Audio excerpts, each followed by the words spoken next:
During the storm, the Duke asked the young humble girl for shelter. But what happened that night?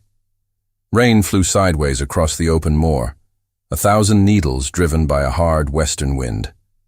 A lone rider bent low over his horse's neck and let the animal choose the line of ground that would not break its legs.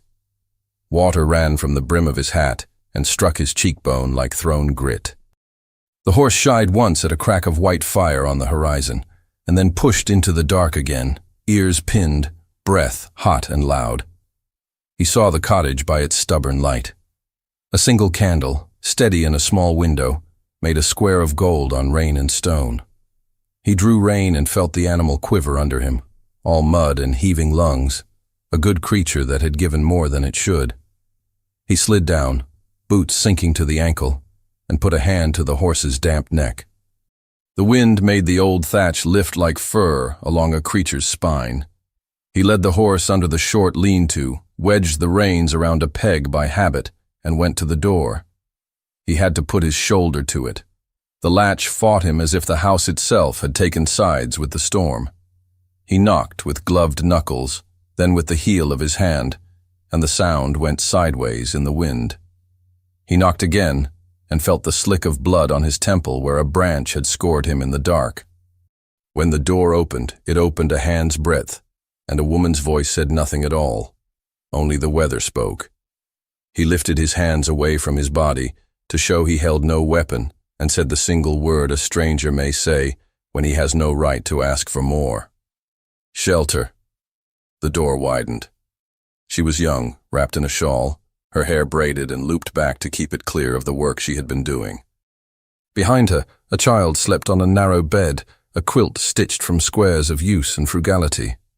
A banked fire kept the room at the edge of warmth, enough to make the wet air rise off him in a visible halo. He wavered in the doorway, letting the wind have the water that could be spared, and then stepped inside, careful not to spill the storm across her floor. "You may leave the boots," she said. By the hearth. Her voice was soft and even, like someone speaking beside a sickbed. He bent to untie laces that were more knot than leather, set the boots in a tidy line, and did not go further without being told. The cottage was one room with a low-back corner, where a curtain made a second space. A table stood under the window with a length of linen stretched across it and thread caught in the cloth. A pot held oats gone to paste. A kettle hissed with the bitter patience of water about to boil. "Thank you." "Shut the door," she said. And he did, pushing until the latch settled home with a sound he liked too well. The wind became a muffled presence, not a hand at his back. He removed his gloves and laid them on the root of the hearth to steam. He had a signet on his right hand, heavy and old, a piece that sat on his knuckle as if it had been made for his blood alone. For a moment, the candle found it and turned it into a small sun. He closed his hand. She watched the ring and watched him close his hand and did not bow. "Sir," she said, that word could be a courtesy or a refusal. "You have a cut."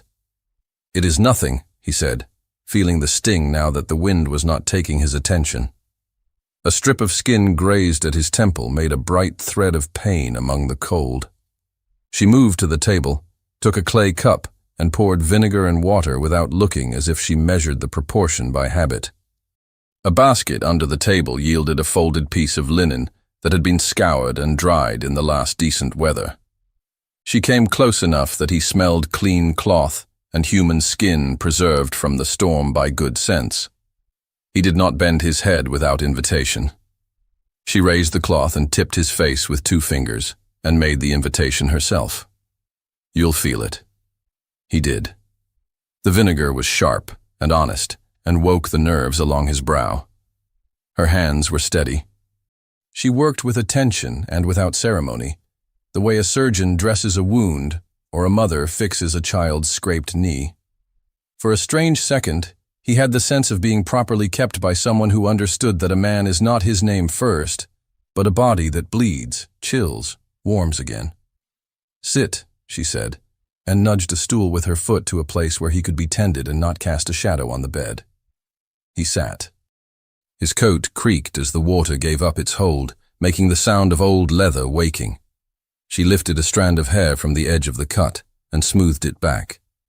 He felt the heat of the hearth on his wet skin and the far-off vibration of thunder flattening into distance. "Are you alone here?" he asked, though the evidence lay within 4 strides. She flicked a glance at the bed. "My sister sleeps. She will not wake for a kettle, not after walking to the churners and back." "I'll keep my coat on me then," he said. She ignored that and stepped past him. The coat came off his shoulders whether he willed it or not, quick and light as if a bird had taken it. She shook it once to rid it of the worst of the wet and laid it over the child. The weight settled across the small body like a dark wing. The child turned her face into the collar and sighed, making the little sound creatures make when they are unconsciously pleased.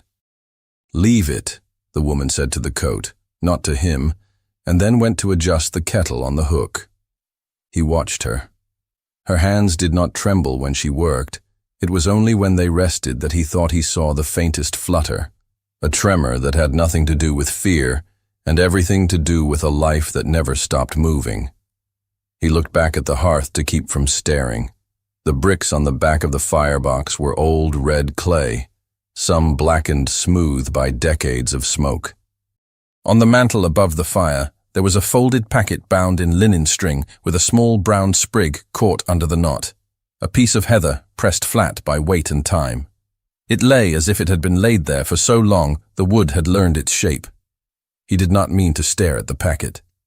He looked, and the eye saw what it knew. He saw the wax, pale, gone opaque with years, and the impression within it, a falcon in profile with one wing half lifted. His hand wanted to rise and not touch it. He kept his hand still.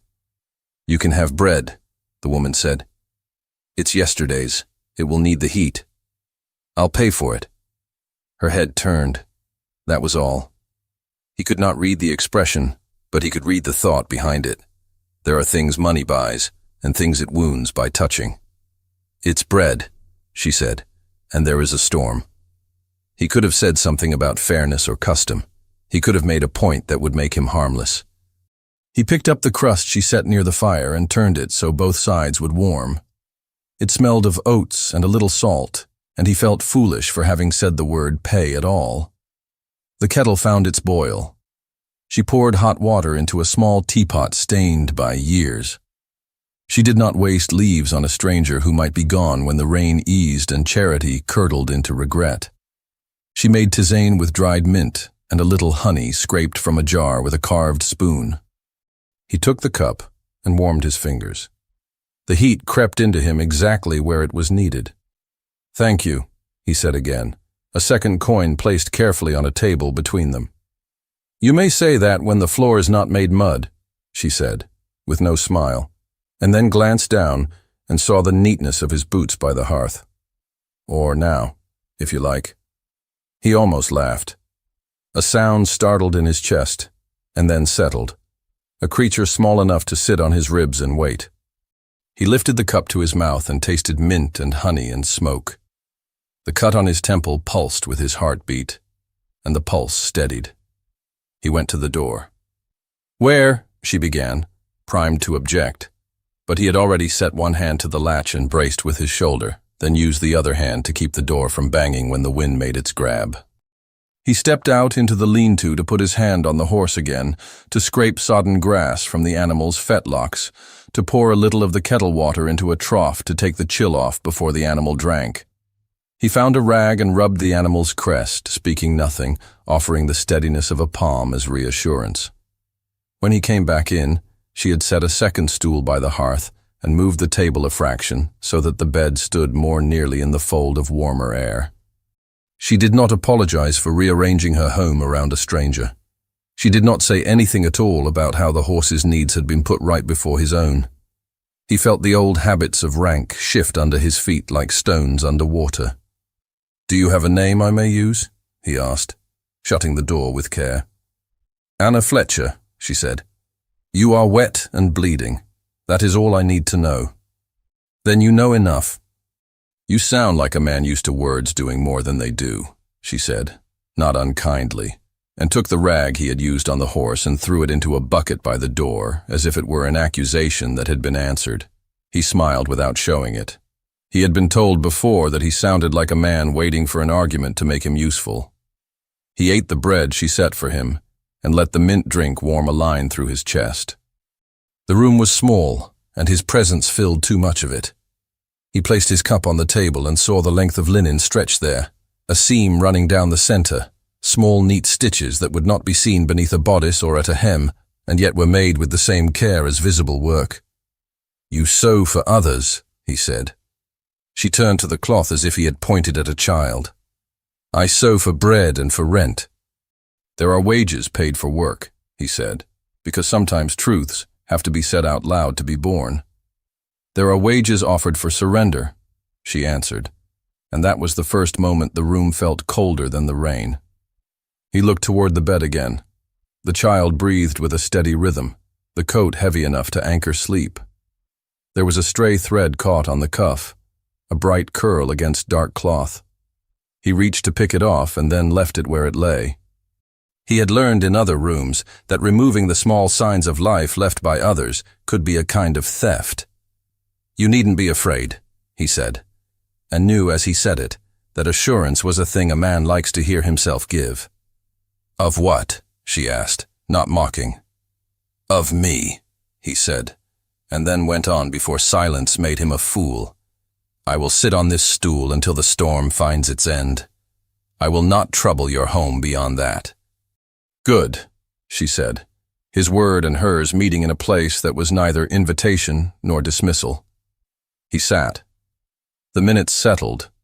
The sound of weather went from rage to insistence, a drumbeat on thatch, a line of water down the window. The kettle's hiss softened. The hearth opened its heart wider and gave more heat. The air took on the faint, sweet smell of beeswax, as if some old memory had been warmed. Then he realized the scent came from the packet above the fire, the wax seal waking under the slow rise of temperature.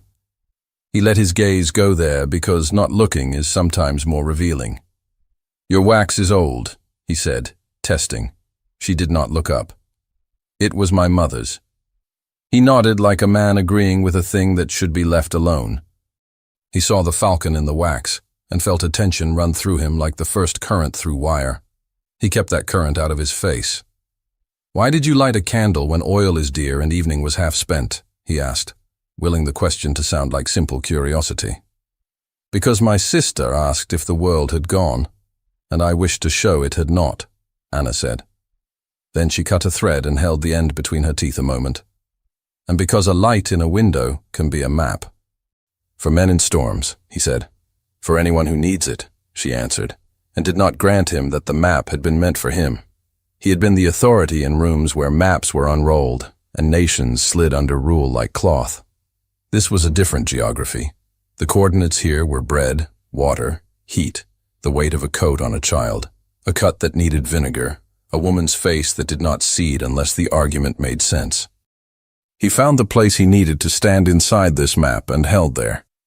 A small humor found them, narrow and light. When he shifted on the stool, it complained like an old uncle. She glanced at the stool as if it had told an impertinent tale. He caught the look and rested his hand on the offending leg, as if to quiet it. The gesture made them both almost smile. "Not much use to a man used to proper chairs," she said, not looking. "I prefer a stool that complains to a chair that lies," he said. "You know chairs that lie?" "I know rooms that do," he said, and then remembered this was not the house for such talk. He went quiet, and so did she, but the air between them had softened. A line of water gathered at the window and released itself as a swift bead, running down and catching candlelight in a quick, bright bulge. The candle burned steadily. Outside, the horse stamped once and shook, spray smacking the lean-to boards. The world contracted to the circle of light in the room and a small semicircle of protection just beyond the door. Anna's eyes went to the coat again, to the way the child's fingers curled under the hem as if she held the edge of the sea. She rose and adjusted the coat a finger's width, a movement so slight it would have been nothing if she were alone. It told him too much. Your coat is a weight we needed, and I know who it belongs to, and I am not afraid to use it. You have a signet, she said, her voice wrong if it had been a question. He flexed his hand. I have a family. And a place in the world that opens doors, she said. Some, he said. She returned to her cloth as if the exchange had accounted for something necessary, and perhaps it had. She did not curtsy. She did not say, my lord. She said, sir, and let it mean exactly what she wished it to mean. He found himself tired, not in the way of exhausted flesh, but in the way of a man who has been thinking for days, months, years, without being put to any honest labor beyond that. He stood, crossed to the door, and set his shoulder against it a moment to feel the push of the world. The latch held. He checked the shutters, not that a country latch could keep out a man determined to come in, but because work done is an answer to helplessness. He put his hand to the beam that ran under the rafters. It was old, sanded smooth by time. A line of soot marked its underside like an old tattoo. You are thorough, Anna said from the table. I like doors that do what they are meant to do. So do I, she said. He turned to the hearth and held his hands to the heat without hogging it. He thought of the paper above the mantel and the impression there, and a word came with a weight that did not need to be spoken. He had learned to keep silent in rooms where silence was currency. Here, silence did not buy him anything. It only saved trouble he was not sure should be saved. He went to the table and returned the crust she had kept for herself. Take it, he said. I have been fed very well by your restraint. You have been fed by bread, she said, but she took it, and that was a small concession he did not discount. He could have gone to sleep sitting up on the stool. The possibility presented itself like a merchant offering an honest trade. Give me the weight behind your eyes, and I'll give you an hour without thinking. He did not take the trade. He watched the rise and fall of the child's shoulder, the fine ash that lifted and settled in the firebox, the slow, minute movement of the seal above the fire as wax softened a fraction that could not be seen without looking for it. He imagined the room in the black of the moor, the way it must appear to any eyes outside, light, warmth, a human outline crossing the glow every few minutes like a clock. He looked at Anna. She sat with her thread drawn through her fingers like a word line by line. The wind eased another degree. The kettle slept. The candle brightened because the room had learned the shape of its dark. You did not ask my name, he said. I asked what I needed, she said. And then, after a time in which he heard his own blood, will you give it, if I ask now? If you like. Later, she said, if the door holds. The corner of his mouth went before the rest of his face, a trait a man's valet would know and perhaps have laughed at in private. He disciplined his mouth and went to sit again. He was a man in a small house where rank pressed against plain walls and found it could not expand to fill the space. He let himself be the size of a man. The rain shifted, not gone but tired. The roof dripped in a slower beat, the way a heart does after a sprint. In that softened sound, another was born. It came so lightly that the ear wanted to pretend it was a change in the wind's voice. It came again and made itself distinct. The squelch of a boot in soft ground, the careful placement of weight where there is water under grass, the scraping whisper of cloth against wet stone outside a window where the candle's glow would carry a long way in night. Both of them lifted their heads in the same breath. The horse under the lean-to blew a short, questioning puff. The sound of foot on peat moved not past but toward the cottage, slow and certain as if some small animal, human, tested the approach in the space between rain beats. The window gave a soft, flat knock as something, lantern or hand, settled against its pane. The candle did not flicker, the air did. Anna stood without sound. He rose as well. Her eyes went to the bed, to the coat, to the latch. She lifted the heaviest chair and fitted it under the handle of the door with the economy of someone who has done this before for wind. not for men. He stepped to the shutter, laid his palm flat against the wood, and felt not weather, but will on the other side, a presence polite enough to test before it took. He watched the faint glow of a lantern smear itself across the glass and drag away, then return. The shadow of a face flattened there like a coin pressed into wax. Water ran down the outside of the pane and made the features swim.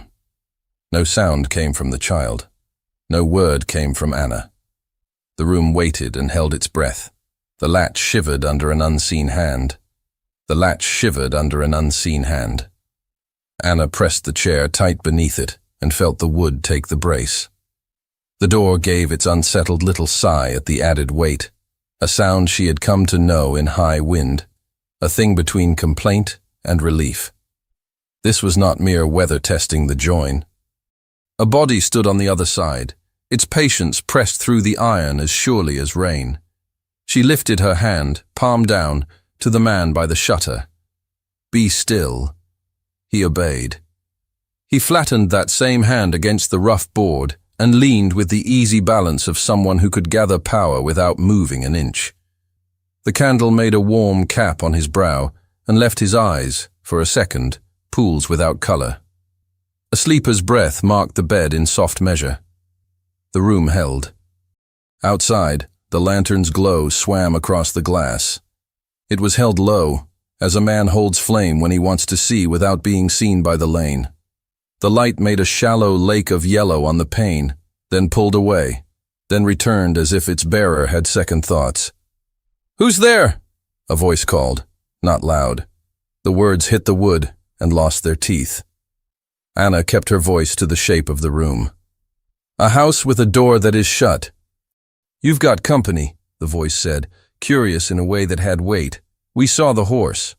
"It is a storm," she said, and heard how thin that shield was.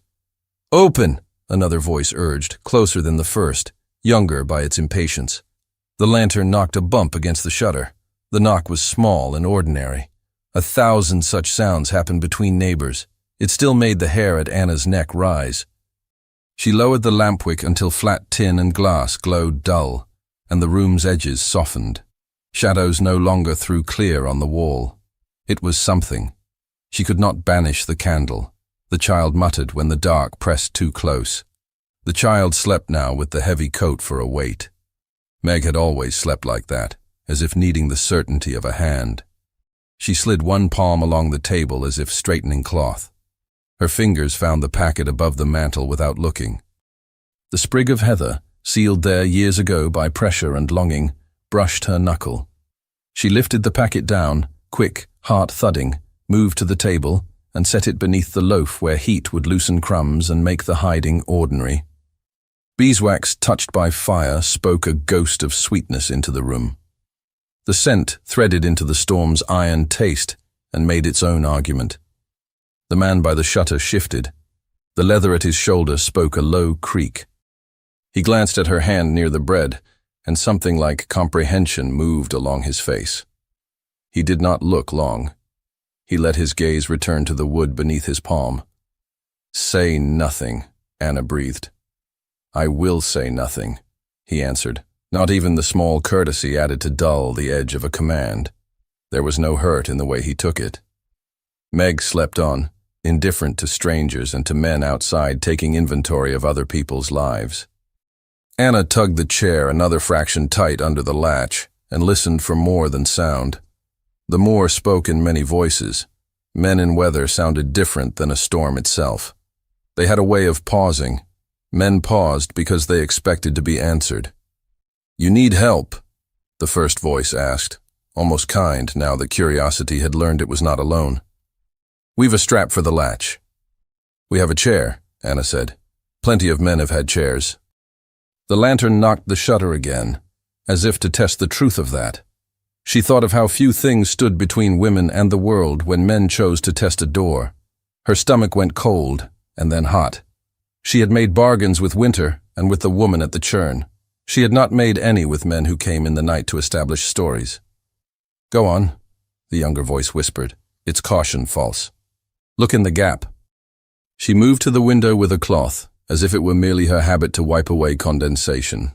She held the cloth up to the pane so that any eye outside would see only the wavering blur of fabric. The lantern's light struck the linen and made it glow milk white. The distance of a breath and a board between face and face rarely felt so thin. The man inside the room, her guest, she would call him that for now, nothing else, shifted the heel of his hand on the shutter, as if feeling for a weak point in his own resolve. Anna felt the question rise in her. Do we outweight them? Is outweighting even a choice when a whole village owns your time? He turned his head a fraction toward her, enough to ask with his face, but not with his mouth. She answered with her chin. Not a word to them. Wind took a new voice and whistled once at the eaves and died. The horse under the lean-to stomped and let out a breath. Anna caught the smell of animal and wet leather. She had known poorer nights. It did not change that she felt stripped down to her name and a single candle. Anna, the older voice tried, as if he should have that right. It's us. She knew a good half of the village by their steps and by their ways with a question. She would not give him his name or take the gift of recognition from her own mouth. Names made paths. Paths made doors easier to open. Go back, she said. My sister sleeps. So we see, the younger said, laugh folded thin into the words. Wrapped up fine. She felt the heat rise at her neck. She thought of pulling the coat off Meg so that the room would look less like a picture waiting to be interpreted. She thought of leaving it as armor against what would be said about her care. She left it. Turn the wick, she said to the man without looking. Lower it again. He did, and the room shrank to what was essential: hearth, bed, the table where hands made work into food. The candle steadied into a smaller still star. The shutter caught one more small knock like fingernails on a door. It took all her calm not to slam the palm of her hand there as if anger were a hinge. You'll make your own trouble, the older voice said, a prophecy dressed as neighborly lore. Then let me carry it, she answered. Silence fell. Not absence of men, absence of speech. Their bodies remained as surely as the wall did. She could hear, when she stopped hearing the rain, the sound of breath outside. One man breathed through his mouth and then remembered and shut it. If you need a witness, the younger murmured, sudden sly, we are a parish full of them. Anna felt the knot of the heather press against the loaf through the cloth, a small hard thing that said, stand. She let her hand stay there a heartbeat longer. Then she lifted it and smoothed the linen with a calmness that was not the same as surrender. Go, she said, and tried to make the word contain both prayer and command. Find your own roof. The lantern withdrew a handbreadth. The shadow on the pane slipped, returned, slipped again. Footsteps squelched in unison for 2 beats, then separated, as if the men looked at one another, and found no agreement at all. The pause that followed felt like the second before rain breaks or glass.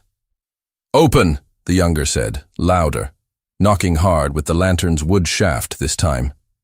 The sound cracked in the damp. The child did not wake. The chair squealed under the latch. The door held like a stubborn heart. Anna breathed shallow and deep at once, the way one does to outlast dizziness. She set the cloth on the table and did not stare at the shutter because she would not give the men outside the courtesy of believing they held her eyes. The scent of beeswax grew by some trick of warmed air or frightened nerves. It filled her mouth like sugar and made her jaw ache. She thought of her mother's hand, elegant once and red at the knuckles by the end of it, writing careful loops and the date of a winter day when a promise had been made over the heads of people who had not been in the room to hear it. Her throat burned the way a person's skin burns when she steps too near a blaze and will not retreat. The chair jumped under the latch. The older voice hissed something she could not catch, anger aimed sideways. Anna felt the room slip half an inch toward a memory of a different night with a different knocking. She kept her presence on the present like a person pinning a tablecloth in sudden wind. Let me speak, the man by the shutter said, too low for anyone but her to hear. Only to send them away. They will know your voice, she said. I doubt it here, he answered. If I am wrong, then I will pay the debt, not you. He moved to the door and his hand met hers on the chair back for a moment. Warm, cold, human. She did not move the chair. He did not remove her hand. The exchange lived in the space of 2 breaths. He shifted a fraction to the side of the door and lifted the latch a 1/4 inch so the tongue would rattle without releasing. It was a skilled hand. He knew doors that do what they are meant to do. He let the metal sound carry.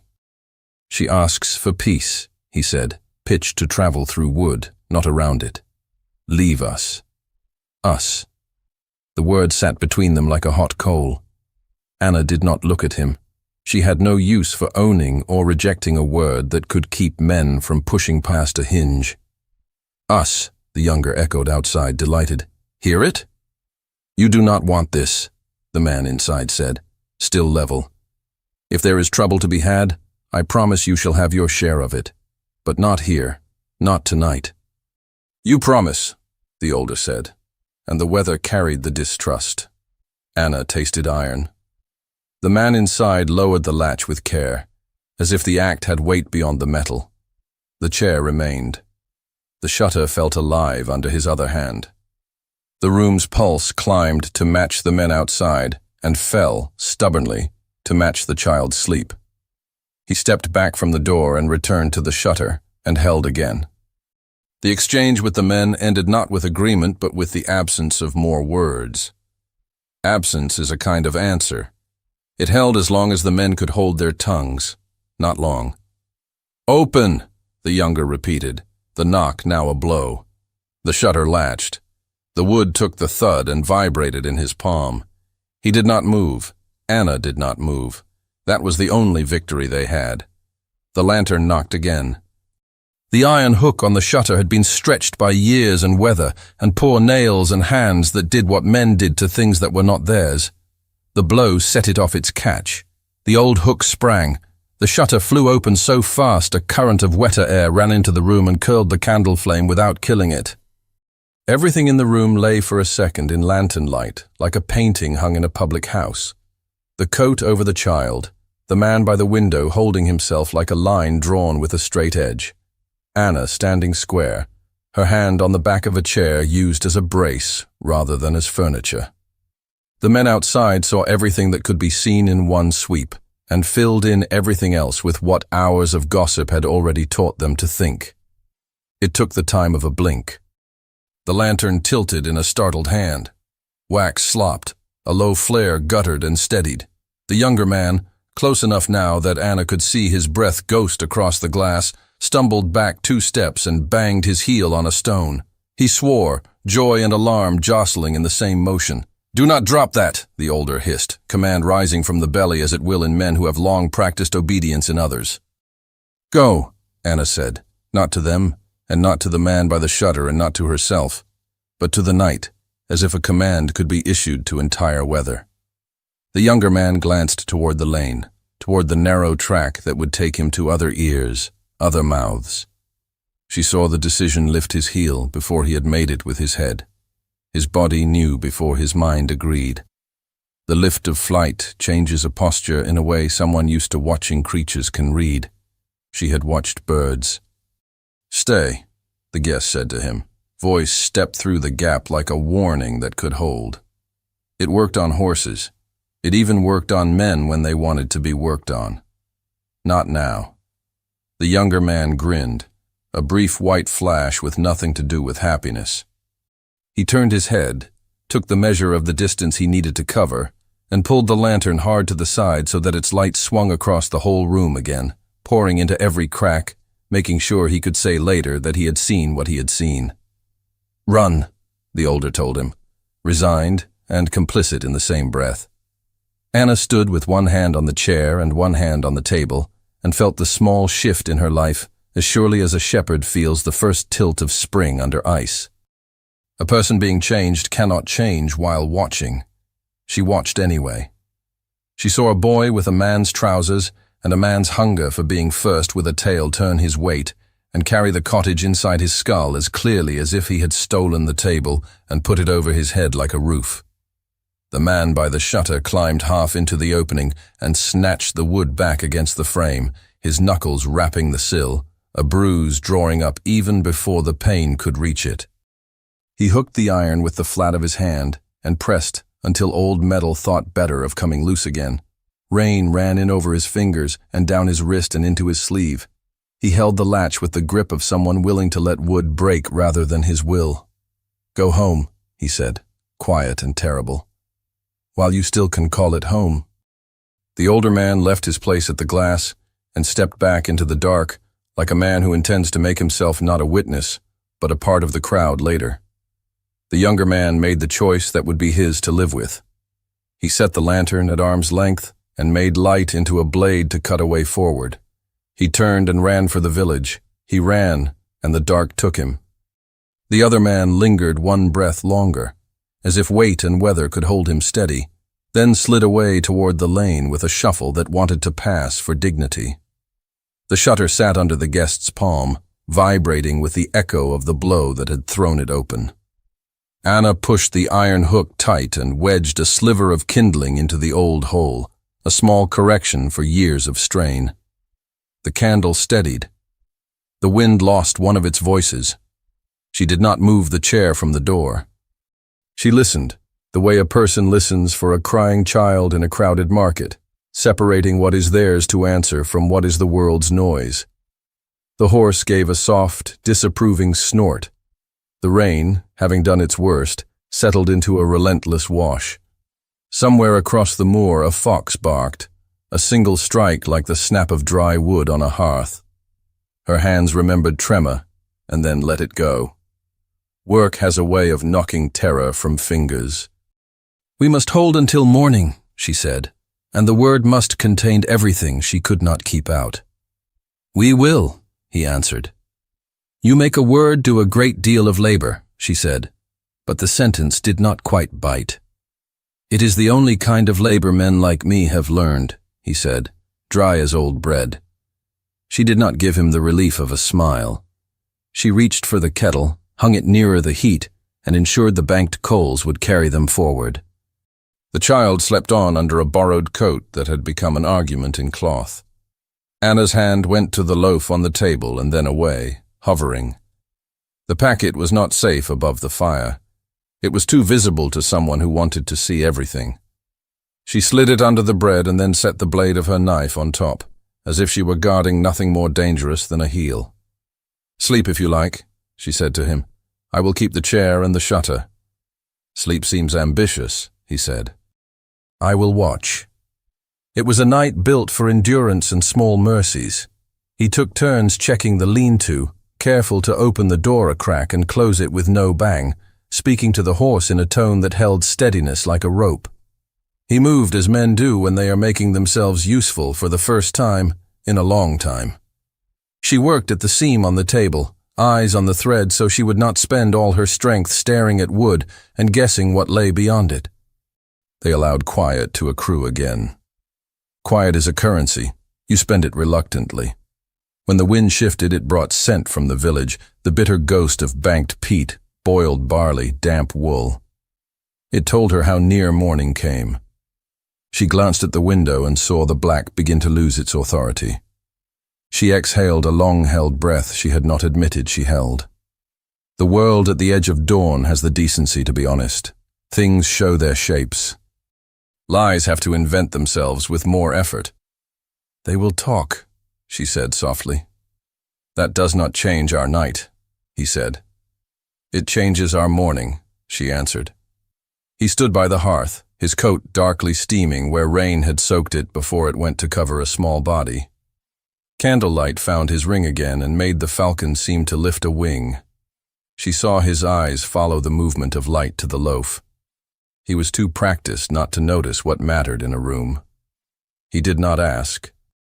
His restraint was not a gentleman's empty courtesy. It had weight and price. "Tell me when to go," he said. "You will not go until the dark is honest enough to be seen," she said. They did not speak more. The last of the night unrolled itself like a belt, hole by hole. The rain thinned to a steady drip from the thatch. The wind forgot them and went to pull at other roofs. She pricked her finger once with her needle and watched the bead of blood swell and then disappear into the cloth. She sucked the spot and tasted iron, and it told her something she already knew. The body insists on itself when the mind is asked to carry too much. Grey came down like a lid. The outlines of the moor sharpened behind wet glass. Sheep tilted as white humps in the field beyond the lane. The lane itself cut a dark line through grass. A pair of crows took their turn at pronouncing judgment from the elder tree, and then flew off because their own business is constant. A dog barked nearer the village, and then held silence, as if corrected. The cottage shed the strangeness of being an island in blackness and returned to being a house named by shape and habit. The child woke at the grey hour when most children surface and go again. She turned under the coat and pressed her nose into the collar and made a small, complaining sound that had almost nothing to do with the night. Anna laid a hand on the coat and wished a blessing that did not require language, and then let the hand fall. The child slept again. He set the kettle off the hook before it could boil dry. He moved in the small room as if the dimensions had been drawn on his bones. He went to the door and listened without opening it. Morning has its own noises. The heavy foot of a dairy wife, the quick two-step of a boy running for a message, the wheel of a cart sticking in a rut and then going. He recognized them. He had grown up in houses where other people's morning established his day. There had been a time when he had been a boy who ran messages and thought himself important because his speed mattered. He put his hand to the latch and took it off again. "Soon," he said. "Soon," she echoed. They waited a minute more to let the world settle into itself.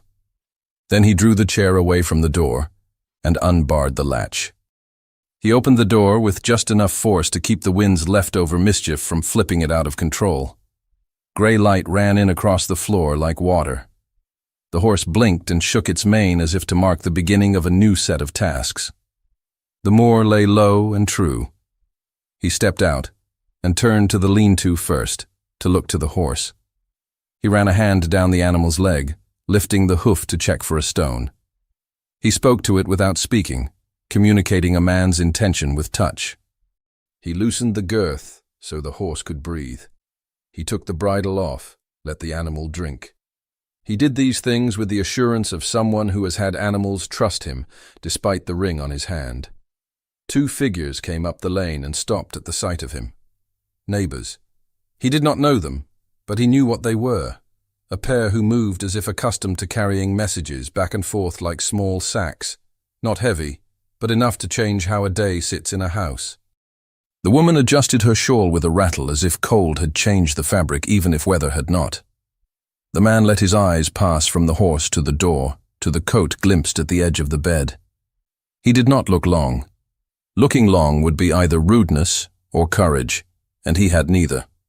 "Morning," the man said, but the word was only shaped like greeting. "Morning," the guest returned, exactly as shaped, no more. "You're far," the woman said, not asking. "The storm made fools of distances," he said. They looked at his boots, at his hands, at the horse's tack. They looked at nothing at all. Then, as if the invisible string that had pulled them to the cottage had played out its length, they turned and went, heads inclined toward one another. The measure of their steps changed as they reached the first bend, the difference between walking and carrying news. Anna stood just inside the door. She had not crossed the sill. The angle of her shoulders told him that a step beyond the threshold would be a step into something she could not return from unchanged, and she allowed him that work instead. He nodded once and closed the door gently, not because he feared the wind now, but because the house deserved it. "They have written the story," he said. "They always do," she answered. He went to the table. He rested his palm on the loaf and felt the heat. His hand moved to the packet beneath, slow, as if the bread itself were bruised, and he did not mean to hurt it. He did not lift it. He took his hand away. "What will be done," he said, "if they come with more than words?" "We will lock the door," she said, "and if a lock is nothing, we will hold the chair." And if a chair is nothing? We will stand, she said, and that was the end of that. He went to his coat on the peg and drew from the inner pocket a small leather purse. He set it on the table, not a loud sound, but waited. He did not look at her when he did it. A man can hold his face steady while his hand attempts something it knows might fail. For the rent, they will threaten, he said. For bread. For the child. The child stirred and did not wake. Anna's eyes went to the purse and then to his face, and then to the cut on his temple and back to the purse. It was not coin alone that lay there. It was apology, and bought silence, and the attempt to mend a thing with the wrong tools. We eat, she said, and the word contained the whole of human pride because it contained survival. We do not sell our names. It is not a price, he said. It always is, she answered, and for a moment the room went so still and clear he felt he could hear the word coin fall with a tiny ring on every table in the village. She set her hand on the purse as if to accept it, and then pushed it back toward him with a movement that made no show. She did not shove. She returned. The difference was a kind of music. He did not move to take it back. He left it where it lay, between them like a thing both acknowledged and refused. Your cut has bled again, she said, as if to put their talk back into a place where care might do some work. He reached up without looking and touched the spot. His fingers came away clean. It looks worse than it is. That is the way of such things, she said. He reached for the loaf and lifted it. The packet lay honest beneath, bound in linen string, wax pressed with the falcon, heather trapped under the knot. He glanced at her, a question. She nodded, a reply. He set the bread aside and lifted the packet, sensitive to the age of it. He eased the string with a nail rather than break it. When he set the seal to the flame for a breath to soften the wax, the beeswax scent rose with authority, a gentle smell with a past full of teeth. This is yours, she said, and also not. He understood. He opened the packet to the first folded page. It was a letter. Her mother's hand, laboring but clear, date carefully set at the top, as if numbers could make a promise obeyed. It spoke of rents and rights, and a conversation with a lady at the hall years ago, when such matters were first threatened by a change of hands.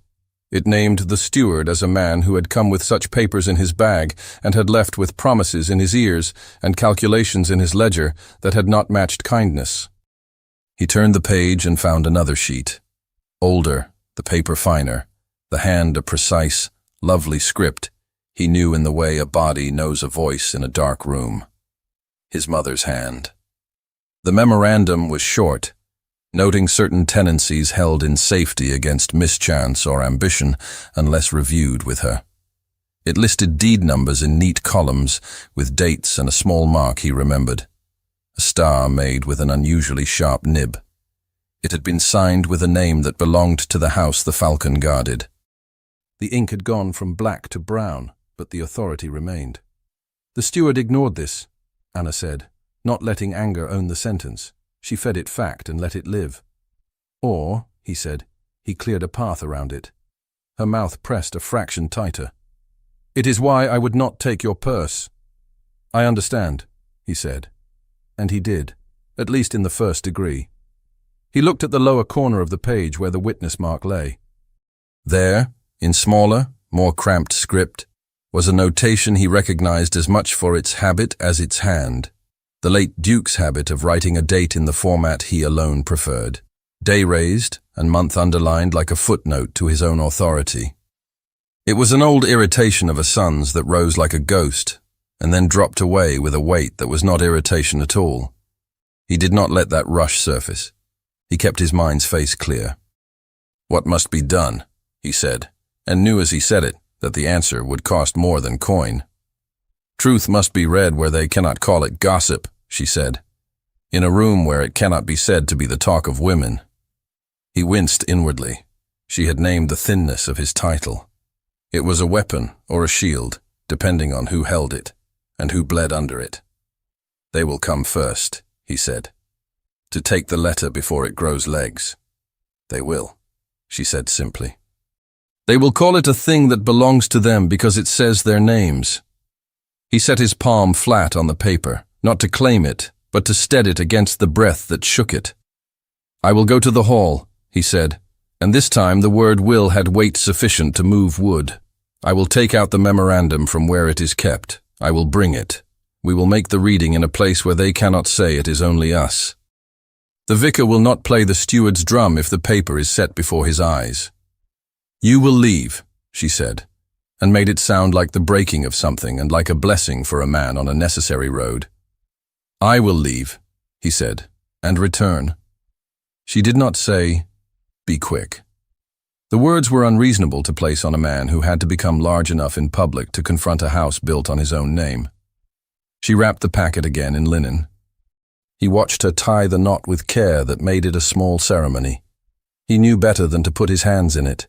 He stayed in his place and let the room make note of what had been done. A sound came from the lane. Other steps, other voices. Not the cowardly press of a night curiosity, the squared tread of purpose. Men who walked carrying other men's authority have a sound. They will ask for it, she said.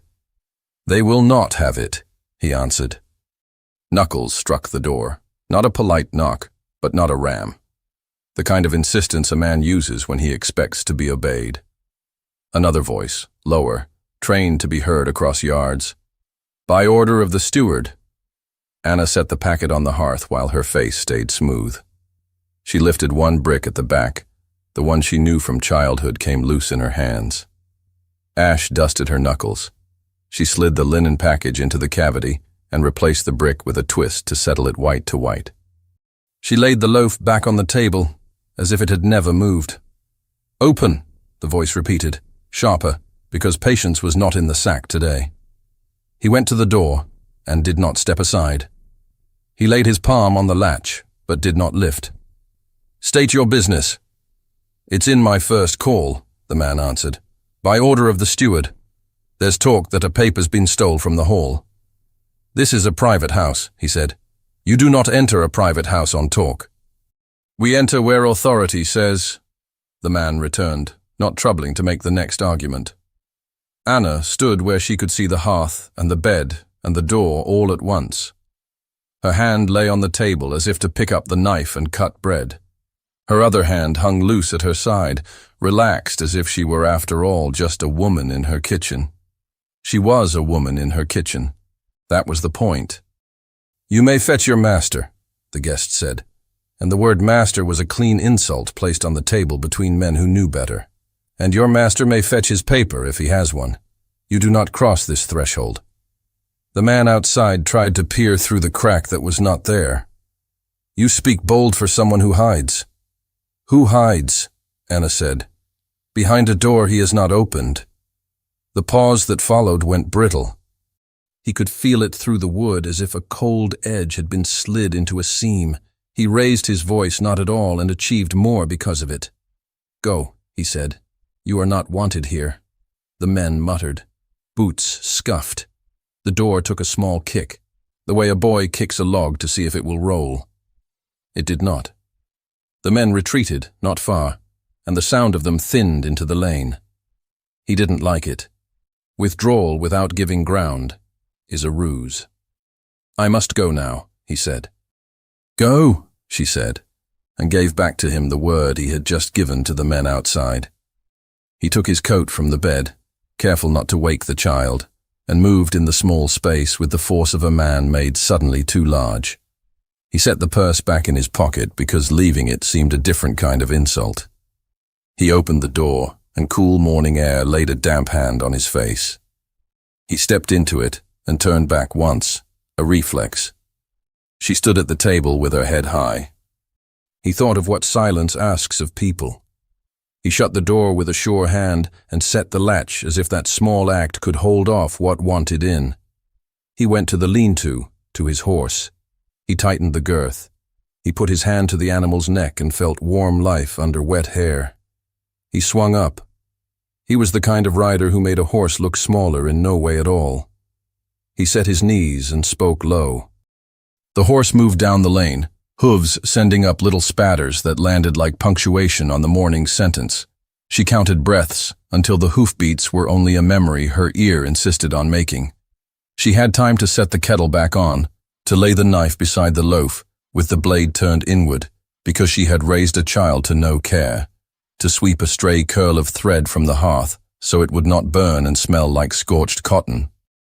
She had time to check the loose brick with her knuckle, to feel how heat makes stone swell and fit, to say to herself without saying it, if they search, they will not think to look in a place honest women keep clean. The pause was not long enough to be counted as safety. Boots came again, more of them. The weight of the step told its truth to the floorboard before the door owned the knowledge. The men did not try courtesy. They knocked because knocking satisfies a line of a rule, and then they put their shoulders to the wood. The latch bit. The chair skidded and squealed. The door took a blow that lifted rust from its hinges in a brown powder you could have tasted if you were close enough. "By order of the steward," a different voice barked. The words were bigger and emptier. "Open or we'll open it for you." "Wait for the master," she said, loud enough to be heard, quiet enough not to sound like begging. "You have no warrant." "Warrant's in my fist," the man said. She did not reply. Reply would be a thread they could take hold of like thieves taking a sleeve. She put her hand on the chair back the way you lay a hand on a horse about to shy, to communicate without words that you have a will and it is calm, and it is not going anywhere. The first blow made the latch groan. The second sent a rain of splinters from the inside of the jamb. The child woke with a wordless cry, clutching the coat to her and sitting up fast, hair wild. Anna did not turn, because the worst thing a body can do to a frightened creature is to let fear see its mirror in your face. "Stay," she said, and the child, who knew that voice, stilled by inches. A third blow. A crack ran along the panel, following a line of softer grain laid down the year the tree had to pull water deeper. The chair jumped under the latch. The bolt screamed a little, iron against wood, asking for a grace that was not coming. "Stand back!" a man shouted on the other side of the door, not to her but to his own, bracing himself into a story he would tell later with his hands. She did not yield her place. Heat from the hearth reached her back. She watched the brick. She did not let her eyes make a target of it. She breathed. Calm is not the same as surrender. Calm is the stance that lets a person move when she must. The next blow found a seam the others had opened. The latch tore free and the door splintered under the next strike. The door gave way on a seam that had remembered every winter. The bar kicked at the chair and sent it skidding. Shards jumped like startled birds. Two men drove their shoulders through the gap they had made and bulled into the room with the confidence of hands who believed the house belonged to them because they could force the hinge. Mud slid from their boots and made a brown blossom on the floorboards. Anna did not step back. She took one pace to the side so Meg could see her if the child looked up. The poker leaned by the hearth. She did not grasp it as a weapon. She laid her hand on it, as on a shepherd's crook, to steady her own body. Her palm was blackened. Ash took the sweat from her skin and made courage feel like a physical thing. "By order of the steward," the taller said, chest heaving in excited triumph. "There's talk of a paper that belongs at the hall." "This is my house," Anna said. "You have no order that opens my door." The shorter of the two took a stride toward the hearth with a ferret's quickness and sniffed the air as if he could smell beeswax through clay. He put his hand to the mantel. His fingers came away with a film of old polish. He turned toward the bed and saw the coat draped over a child's small body. His mouth made a shape that might have been a smile if it had contained any kindness. "Busy night," he said. Meg sat up hard at the sound of men's voices and held tight to the coat like a raft in a sudden river. Her eyes were wide and unfocused with waking fear. Anna slid her hand along the poker until her thumb found the little nick near the handle, the place where it had always snagged. It gave her a point to hold. "Out," she said, and was surprised by the steadiness of it. "You may wait on the lane if you like. You do not come in uninvited. That is the rule for strangers and for rats." The tall man laughed at the neatness of the insult, and then remembered that laughter would make him less dangerous. He put his jaw back into the position that says, authority. We've an obligation to bring any document with the Falcon seal to the steward. You'll be sensible and hand it over. Fetch your master, Anna said. If he is brave enough to look my door in the face, he may knock for himself. The shorter one reached for the hearthbrick. Leave that, she said, and the word came sharp as a hand smack. You'll bring dust down on the child. He jerked his hand back despite himself, the way a boy does when a tone triggers an old obedience. The tall one made a show of checking the windows, as if the small house had places to hide men and horses. His glance slid over the table, the loaf, the knife laid with its blade turned inward, the humble arrangement that could not be made to look wicked, even with a lantern swung at its worst angle. Meg found voice at last. Anna. I am here, Anna said. No one will touch you. The short man's eyes flicked to the bed and then to Anna, taking a measure he should not. She'll be touching nothing but gossip by noon, he said to his companion, pitched just too loud for inside. Anna felt the heat of fury hit her face and then drain, leaving a cooler strength. She did not shift her stand. She watched their hands, not their mouths. Men who talk like that want your attention in one place while their fingers do business in another. Out, she said again, or you will test a fire that won't be yours to put out. The tall one set his palm flat on the table and leaned into his importance. You've a tongue that'll see you turned out without needing any help from me. His gaze fell to the purse on Gabriel's last place at the table. The coin returned and refused. He tapped it with a finger as if testing whether it would jump. And here's a gentleman who knows what you are. Take your hand off what you cannot read, Anna said, and then the room changed. Hoofbeats came up the lane in a rapid, controlled thunder that had nothing to do with rain. A woman's voice cried a warning that was not frightened but outraged. God's mercy, mind your boots in that house. The tall man turned, so confident a moment earlier, and then lost that confidence the way a candle loses authority in full daylight. Gabriel took the threshold in one stride and filled the gap the men had made with his body. He had not had time to dry fully, water still threaded from his collar into the line of his neckcloth. His breath came hard from the ride and held no apology. Behind him stood Mrs. Talbot, with her shawl pinned like armor, and two stablemen who were not men of the steward's choosing. They were men of the estate, whose loyalty had been trained by daily bread and habit, and a certain housekeeper's eye. You will leave this cottage at once, Gabriel said, voice ironed flat by a will that did not need height to make itself tall.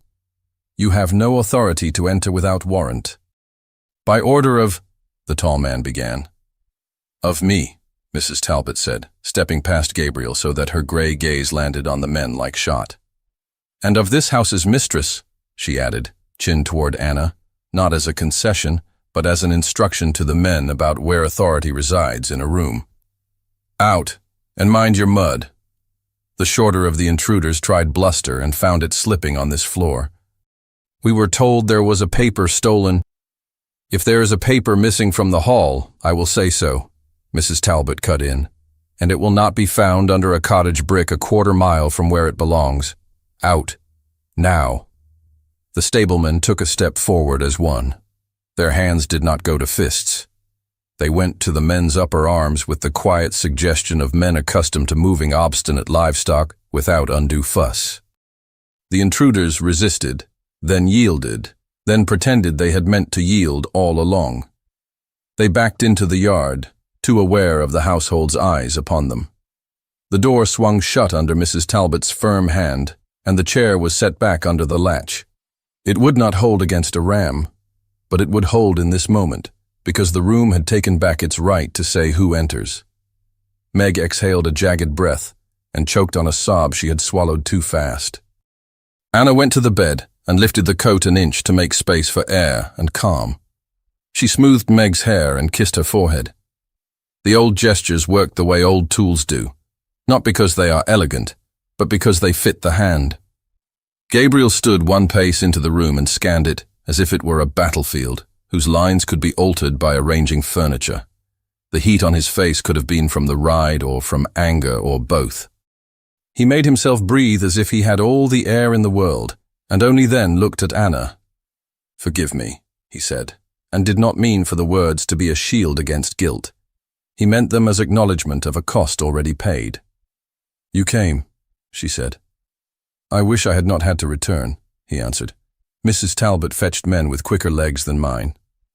"I told him to bring them," Mrs. Talbot said briskly, pinning her shawl again more tightly.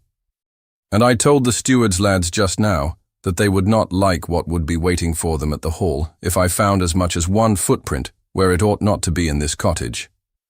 Tea," she added, as if it were part of military doctrine. "We'll take some before anyone tries to be clever again." Her gaze went to the hearth as if to measure heat available for necessities. Her eye slipped near the loose brick and made no sign that it had seen anything amiss. Gabriel stepped toward the fire and knelt in the small space between table and hearth, the way a boy kneels to blow on embers without scorching his hair. He looked at the brick and the smear of fresh ash around it. He felt the smallest rise of its corner under his knuckle. He set his hand against it, as if steadying a thing that might otherwise tip, and pressed it home. He did not lift it. He chose not to ask. Anna saw him make that choice. Her chest loosened in one hard ache. "Go to the hall," Gabriel said to Mrs. Talbot, rising. "Take the key to the North Records room from the hook above the scullery door. Bring the memoranda she and I spoke of, and the rent roll for the last 5 years. Mrs. Talbot nodded once. "And if the steward says the door is not to be opened?" "You will open it," he said. "And if he objects, you will remind him that his authority is to keep my books for me, not to hide them from me." "Quite," she said, the small word carrying a world of satisfaction. She turned to the stableman. "You too, with me. We will have paper before noon if we have to pull the shelves down to find it." They left at once, their departure making a clean hole in the room that let quiet come back in. The cottage felt both larger and more exposed. Morning light skated across the floorboards where rain had made them shine. The door wore its wound openly. The chair held the latch in place like an old friend doing its best. Gabriel took a breath and let it out slowly. For the first time since entering, he let his attention rest fully on Anna. He saw the lines of strain at her mouth, the way her hands, when they had nothing to hold, made fists, and then unmade them. He measured the space between them and did not cross it. He did not intend to mistake gratitude for invitation. "I am well," she said, unhelpfully, because it was what a person says when her whole house has been turned into a threshold. "Meg is shaken."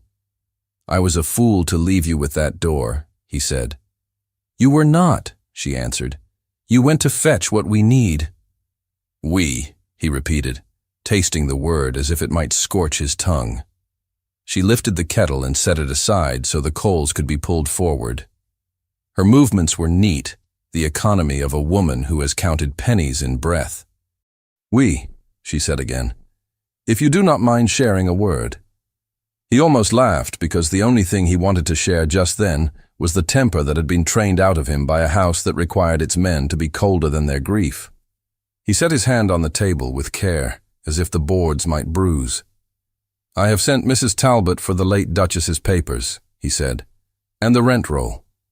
I will send a man to the vicar. Reverend Pierce knows the difference between a parish matter and an estate matter. He also knows when both are one and the same. We will make a reading in the village hall." Anna did not flinch at the word hall. It is where people are made to stand and be made an example of. She wore it like another winter. "He will come?" she asked of the vicar. "He will," Gabriel said. "And if a magistrate can be found, he will be asked to attend. If not, the parish book will bear the weight until the law can take it from us." "We will not wait long," Anna said.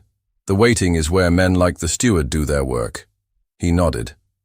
"I have no appetite for delay." He went to the door again, opened it a crack, looked down the lane. The steward's men had gone. A woman from 2 doors over stood at her fence with a basket of kindling balanced on her hip, pretending that the angle of her head did not give away where her attention lay. He closed the door and set the latch again, then turned the chair a fraction to give it more bite.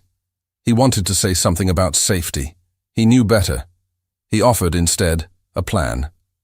"One of the stablemen will go to the church now," he said, "and ask Reverend Pierce to open the hall as soon as he is able. I will remain until Mrs. Talbot returns with the documents, and then we will go together." "We will go together," Anna said, the echo a kind of courage. A fragile humor offered itself, and did them both good. Gabriel gestured at the ruined door. "And this?" "It has earned its rest," she said. "We will mend it after the hall, if we are allowed to come home to it." "We will be," he said, and the "we" there felt less like an argument against the world, more like a statement of intent placed on a ledger line. Meg slid from the bed, feet seeking the warm patch of rug by the hearth. She watched the adults with those direct eyes children carry until we train them to look aside. "I'm hungry," she said, apology hidden under courage. "Then we eat," Anna said. She cut bread with the knife turned outward now. She spread a bit of honey and pinched salt atop it the way she had learned once from a woman who showed her that poor food can be made brave if one has a pinch to spare. Meg took the slice with both hands, gratitude parsimonious as hunger. Gabriel stood back and let the sight stitch up a small rent in him. "You have not eaten," Anna said to him without looking. She could not allow herself that softness without shoring it up with a task. She cut another slice and held it out. He took it with a caution he reserved for debt. He ate standing at the hearth, warming the bread in his hands, as if to keep from robbing them of something they could claim for themselves. "Why did you come back?" Meg asked, direct, eyes on the tall man's face. "Because I had not finished what I began," he said. "And because they were unkind," Meg said, lowering her voice as if the men might step out of the kettle. "Yes," he said, and left it there. Mrs. Talbot returned sooner than any of them deserved. The door opened under her precise hand, and she came in with a flat bundle secured with green ribbon and tied again inside a shawl against the wet. One stableman followed, carrying a leather-bound ledger with both arms, as if it contained more than sums. The other went off without being told to the church, as if he had heard the plan through the door as easily as through a mouth. "Found where it had been put," Mrs. Talbot said with satisfaction, sharp enough to cut twine. "Someone had placed a later copy in front and left this behind where no one lazy would look. I am many things. I am not lazy." She set the bundle on the table, untied it, and showed the neat columns in a hand Anna had seen once and Gabriel had grown up knowing. The document, when opened, made the room suddenly larger, as if paper could push walls back. Gabriel bent over it, and his breath left him in a controlled line. "There it is," he said, "and there, and here." He tapped the deed numbers with a finger that did not truly touch. He glanced toward the hearth and felt the remembered bee-sweet of old wax. "We will take these to the hall." Mrs. Talbot's gaze swept the room and returned to Anna, landing with the weight of respect. "You will come," she said, making it a sentence rather than a question, as if she could bully the world into recognizing that this woman had rights in the room where rights were written down. Anna nodded. "I will come." Gabriel looked at her and allowed that the word "we" had lengthened and thickened since he had spoken it last. He did not name what that meant. He went to the peg and took his coat and shook it out. He moved to the ruined door and examined the breakage, then set the chair in a different orientation so that the latch would sit more securely. He could not repair the world. He could make this one hinge hold until they returned. "Before we go," he said. He turned to Anna, and for a second his guarded manner dropped like the breath before a plunge. "I will ask you to be at the vicarage while I fetch the steward to the hall." "I will not hide," she said. "I ask for your safety," he said. "You have the paper," she said. "What I am is part of it." He shut his mouth on argument. She was right. It would be a different reading if the woman named in the paper stood beside him, neither bowed nor bought. He inclined his head, a small bow that acknowledged a sovereign where none had been thought to stand. "We will go now," he said. He lifted the packet from where he had pushed the hearth brick tight and gave it back to Anna's hands. She wrapped it again in her cloth with the care women keep for bread. She laid the heather sprig in the fold, as if to remind the room that promises can smell sweet, even when they have been forced to live above smoke. She tucked the bundle into a basket and covered it with a length of plain work, a dress half-hemmed that had paid for oats and lamp oil and would now carry a different debt. Mrs. Talbot took up the rent roll and the memorandum, her mouth set in the line that made servants stand straighter as she passed. The stableman who had gone to the church returned and nodded once. The hall would be opened. The road between cottage and hall was short and long at once. Gabriel turned to the child. "Meg," he said, and waited until she looked up. "You will walk at my left." Meg considered this like a queen, and then nodded. She slid off the bed and set her small feet square. Anna took the basket up. She looked once at the brick, once at the table where refused coin had sat, once at the coat that had kept a child warm when words could not. Then she lifted her chin. They stepped out together into the damp, clean air, the cottage door drawn to and latched behind them as best it would. The lane held footprints and the last shine of rain, and the village waited with its doors cracked and its eyes full. The moor smelled of wet heather and something like iron, the scent of blood and change. Gabriel offered his arm without insisting. Anna did not take it and did not refuse it. They walked side by side, their steps matched, toward the hall where words would have to do the work that force had failed to finish. The lane delivered them to the village hall with the steady inevitability of rain running to a low place. Gabriel felt the shift in the crowd before he saw faces. A hush that was not courtesy, but calculation. Doors stood ajar, boots scuffed, shawls tilted. The hall's planked floor had been swept in a hurry and remembered other meetings by the shine where feet had argued before. Reverend Pierce waited near the front table with the parish register open and a sand shaker ready. He lifted his chin in greeting and in warning both. The vicar's gaze took the measure of paper in Mrs. Talbot's hands and the basket at Anna's arm, and then moved to Gabriel, as if to say, "The room is yours if you will carry it." Gabriel placed the late Duchess's memorandum on the table. He set the rent roll beside it. He laid one hand on each, as if to keep the drift of rumor from lifting them. He had argued in rooms with more gilding and fewer eyes. He had never felt the weight of a name like this. "We will be brief," he said, and the word we traveled to the corners and returned heavier. "There is talk of a paper. Let us replace talk with reading." He did not take a chair. He remained standing where every gaze could be met without a tilt of head. He looked to Reverend Pierce. The vicar nodded, opened the register, and dipped his pen. The scrape of nib on paper was an anchor. Faces lined the benches. Men Gabriel knew by trade and by the way their hats had shaped their hair. Women he knew by the tilt of their baskets, by the careful knot at a kerchief's corner. At the back, boys' eyes shone with the thrill of being where they'd been told not to come. Each breath was a separate judgment. He readied himself to be measured by them all. He felt Anna take her place to his right, a distance of a handspan. The space between a man and a woman who had chosen to be seen beside each other and had accepted the cost. Anna held her basket with both hands and let it be the thing that stood between her and the room. The heather pressed under the cloth perfumed her fingertips. Beeswax ghosted the air near the table where the memorandum lay. She knew half the eyes in the hall by name and the other half by caution. The vicar's wife, not present, would ask later how the light had fallen. She wanted to say, evenly, and also not at all. She scanned the crowd for the steward and found Mr. Carrow near the far door, late and composed. He entered with two men who always walked a step behind him, as if they had once been footmen and had not been able to stop.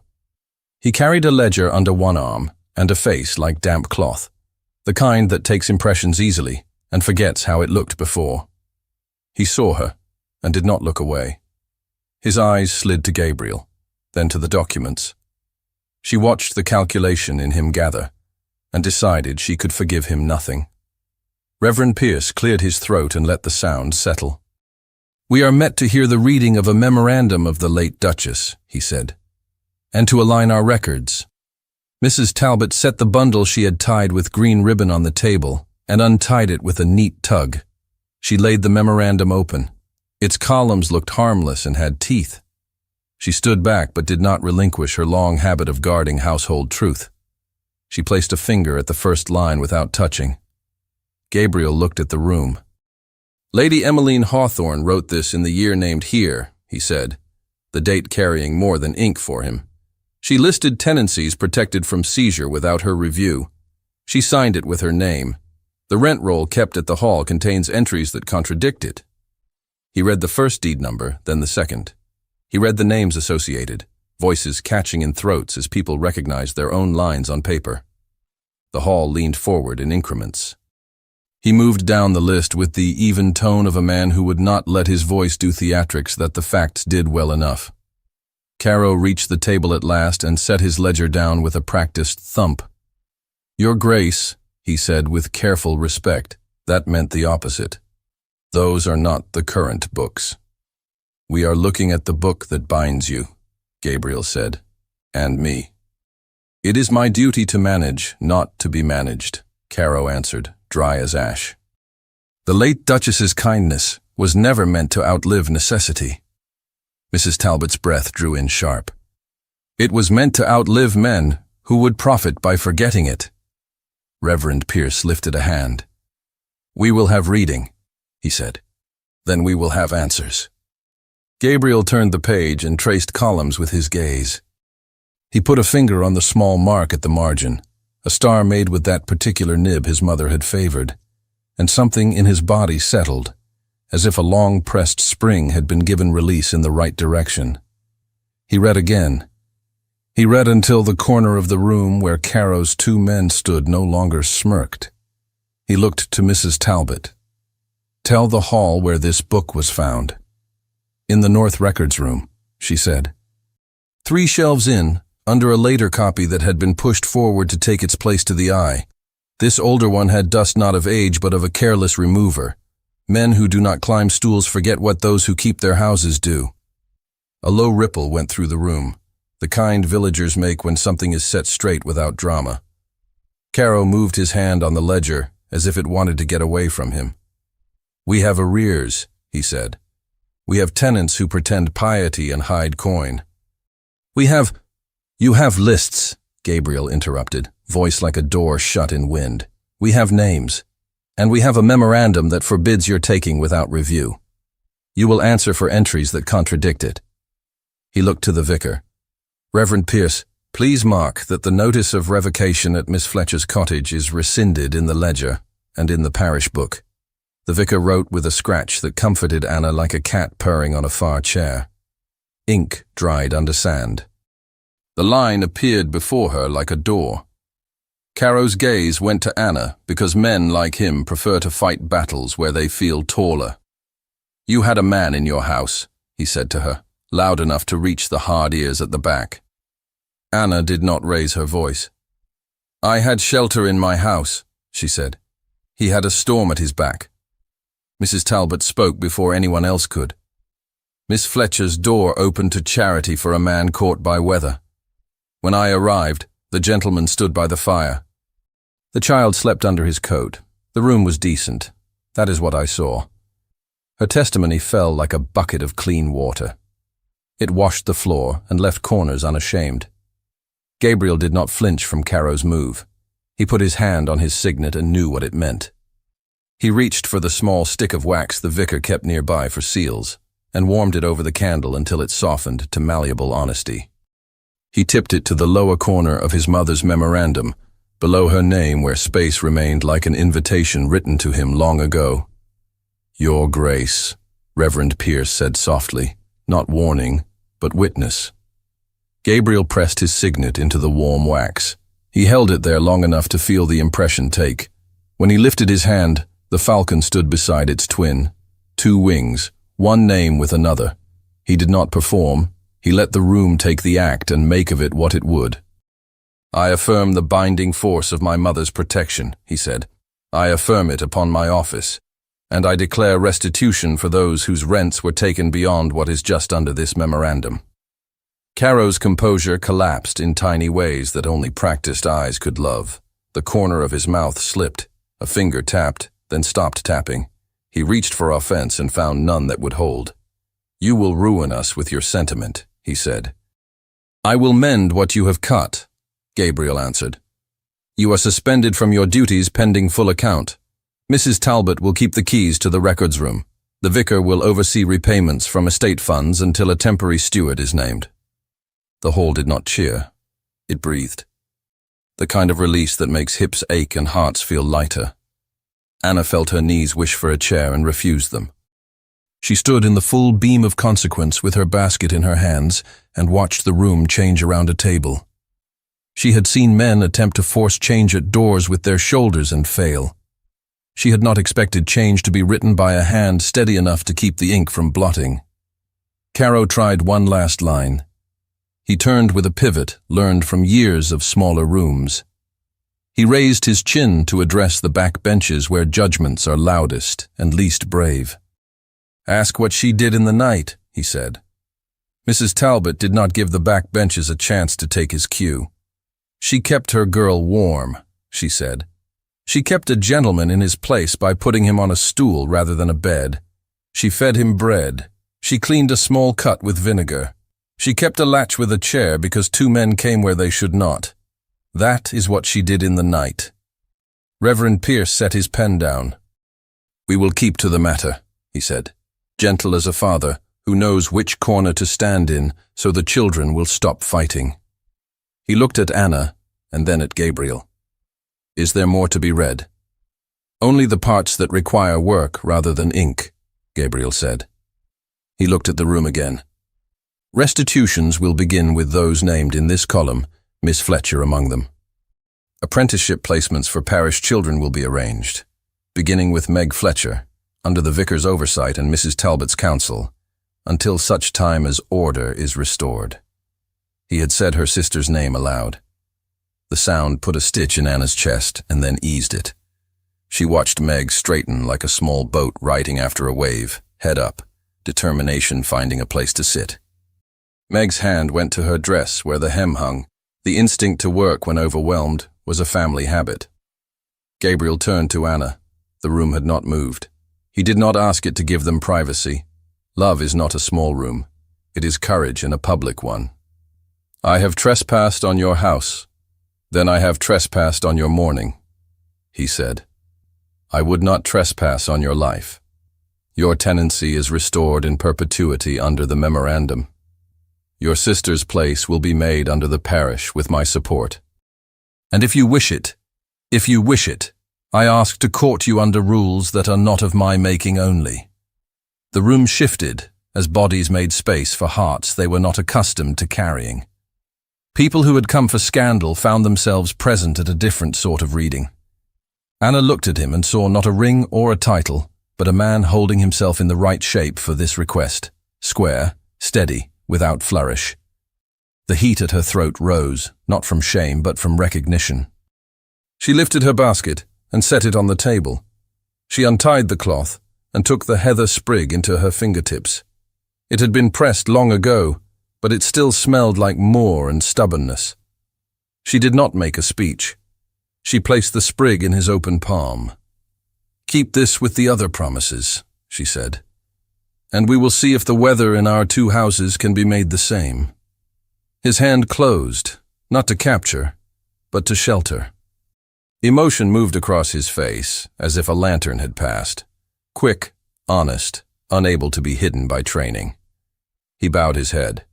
"Not much. Enough." Reverend Pierce began to write again. The pen made a sound like a kettle just before it boils. Mrs. Talbot, uncharacteristically, cleared her throat and looked as if she were remembering a room 30 years ago, where she had made a smaller promise to a different table. Caro stood fixed for a last second, like a man deciding whether to be a villain in defeat or merely a small man whose time had come. Then he stepped back, stripping himself of the center he had borrowed for years. The formal part went forward with the dull rhythms that make lives livable. Names were called, lines were noted, The vicar's sand dried the ink that would protect bread for months to come. Gabriel handed out not coin but written commitments. He let others witness him do it. It was not drama. It was a new habit laid down in the presence of those it would serve. When the press eased, the hall did not empty. It loosened into knots of talk. Women corrected men's versions before men could carry them home. Boys whispered and failed to be quiet about it. A few came to Anna, touching her sleeve with the polite bravery of those who want to be near the center while insisting they are only passing by. Mrs. Talbot tugged at her shawl. "We will go now," she said, and the we held enough iron to make the road safe. "The house wants closing, and the door wants mending." Gabriel looked to Reverend Pierce. "You will keep the registers," he said. "I will keep them," the vicar answered, "and I will keep the men who think they know better near enough to be taught." Gabriel offered his arm in the sight of everyone. Anna laid her hand there, light as a promise, not as a possession. Meg took his other side, uninvited and unquestioned. The three of them stepped into the lane, Mrs. Talbot following with the memoranda secured, the rent roll cradled, as if paper could be warmed against a person and taught where to belong. The walk to the cottage was quieter than the walk away had been. Gossip has less work to do after truth has taken its place. The moor smoked under late sun, as if two contradictory weathers had been asked to share a field. The elder tree shook water from its leaves and returned to being only a tree. At the cottage, the door looked weary and a little proud. Mrs. Talbot clicked her tongue at the broken place and sent one of the hall's men for a plank and a new latch. While they waited, she commanded tasks with the pleasure of someone who has not often been permitted to do so in public. "Move that chair. Sweep those splinters to the side. Set the poker where a child can't catch it with her skirts. You, your grace, hold this wood while I set the nails." Gabriel held wood. He did it well. The sound of hammer and nail made a rhythm that felt like a decent end to a day spent on words. Meg fetched small things proudly and took instruction with the seriousness of a clerk before a great book. Anna watched, the flint in her heart softening into something she did not yet name for fear of scaring it away. The latch went in true, the door shut clean. Mrs. Talbot tested it twice, then patted the plank the way one pats a good horse. "There," she said, and stood back. Gabriel stepped into the cottage and knew it differently now. It was still one room, still small, still containing bread, kettle, cloth, and a bed made of everything but indulgence. Yet the air had changed. The storm had left other weather behind it, the kind people make for one another. He looked at the hearth. He looked at the mantel. He looked at Anna. "May I?" he asked. She nodded. He took the memorandum that belonged at the hall and did not touch it. He allowed Mrs. Talbot to tuck it into her bag where it would be returned. But he lifted the folded packet that had lived here and laid it back on the mantel where it had rested before, the heather's stem aligned with the wood's grain. He laid his signet hand briefly over it, and then took it away. "Keep it there," he said, "not as a weapon, as a marriage between paper and bread." Anna's breath caught, not at the word marriage, at the way he had placed paper and bread in the same sentence.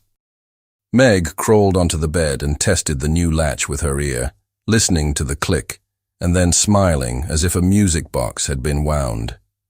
She curled under the coat, not because she feared, but because habit had learned to seek that weight. "It smells like you," she said, unembarrassed. "It smells like rain and horse," Gabriel said. "And bees," Meg added, because the packet was warm again, and the room had learned the scent of its own promise. Anna went to the table. She poured water into the kettle and set it on. She moved with deliberation, letting ordinary actions read like a prayer answered. Gabriel crossed the small space between table and hearth and stopped one pace from her. He waited. He had decided long ago to learn a new kind of patience. He would practice it here. "Tell me," she said, "what your mother would say of today." He let himself smile a little, as if at a private remembrance. She would say that a house cannot be kept by pride alone. It must be kept by small promises recorded and honored. She would say that there is no better way to make a name than to keep one quietly. And of me, that you are the kind of woman she made those stars in the margin for, he said, even if she did not yet know your name. Silence opened then, not a gap, but a field. The kettle began to whisper. The new latch clicked, settled into its new nature. Outside, the moor remembered sun. I will not have you ashamed, he said. The words came out low, and the raw edge of them was not from fear. Not of me, not ever. If you feel shame because of me, I have failed. She raised her gaze without flinching. I will not be bought. Then buy me, he said. And if he had been a different man, that would have been a trick. Here, it was truth. With your yes or with your no, I will hold either if it is yours. She reached for the heather sprig where he had laid it in the fold of the mantle. It was small and rough and brave. She held it in both hands the way one holds a spoon at a sickbed. She stepped close enough that he could count the darker threads woven through her hair. Yes, she said, on terms that will sometimes cost us. He exhaled, then laughed quietly, as a man laughs who has been granted a mercy he nearly dared not ask for. He raised a hand and stopped a breath from her cheek. May I? She tipped her face into the space he had left. He kissed her brow, slow and reverent, his mouth resting where thought shapes itself. It was not claim. It was the beginning of a vow aloud. Mrs. Talbot made a small sound that she pretended was only about the kettle. She made for the door on a pretext she did not bother to invent. I'll see to the lad with the nails, she said, and went to find an errand that would leave them with their heir. Meg watched with her chin propped on the coat's collar. Will you be here in the mornings? She asked, as if a man could be measured in bread and dawn light. If she will have me so, he said. She will, Meg reported, expert and satisfied. She liked the way you held the brick. Anna's laugh came like a crease eased from cloth. She laid the heather on the mantel again. She set 2 cups on the table and a third for a child who always drank with her elbows dignified. She lifted the kettle and poured. Steam wrote itself into the air and then faded where it belonged. They sat, not to negotiate, to be human in a room that had refused other people's stories. The tea was too strong and they did not mind. He reached for the bread and broke it and gave the larger half to Anna, as if he would always be dividing this table with her in that ratio. She took it without demurring because she understood the language of his fingers. When the cups were nearly empty, and the warmth had sunk into their bones and made new courage, he rose. He went to the door and tested the latch again, because habits are vows in disguise. He turned and found Anna watching him. She was not shy. She was not bold. She was exactly what this day had required, equal. He held out his hand. She did not take it. She linked her arm in his instead, the way one walks in lanes where the ruts threaten to throw you off balance if you walk alone. They stood under the low beam and knew they were taller together. The letter lay above the hearth, the heather marking it like a green oath. The new latch clicked. Outside, the moor breathed. Inside, bread cooled and the fire lowered itself to an ember that will rise again at dusk. The name on the wax had found its answer beside it. The storm had laid down, and in its hush, 2 lives began to speak in the same weather. Thank you so much for listening to this story, all the way to the end. We hope it moved you as much as it moved us while telling it. We'd love to hear your thoughts. Leave us a comment telling us where you're listening from and what you liked the most. Rate this story from 0 to 10. What score would you give it? If you enjoyed this story, don't forget to subscribe to the channel and leave a like as a show of support. That really motivates us to keep creating and sharing more stories full of emotion and life lessons. And before we go, we want to remind you that an exciting and heartwarming story recommendation will appear on the final screen. If you'd like to enjoy it, just click on the video. Thank you once again for being here, and we'll see you in the next story.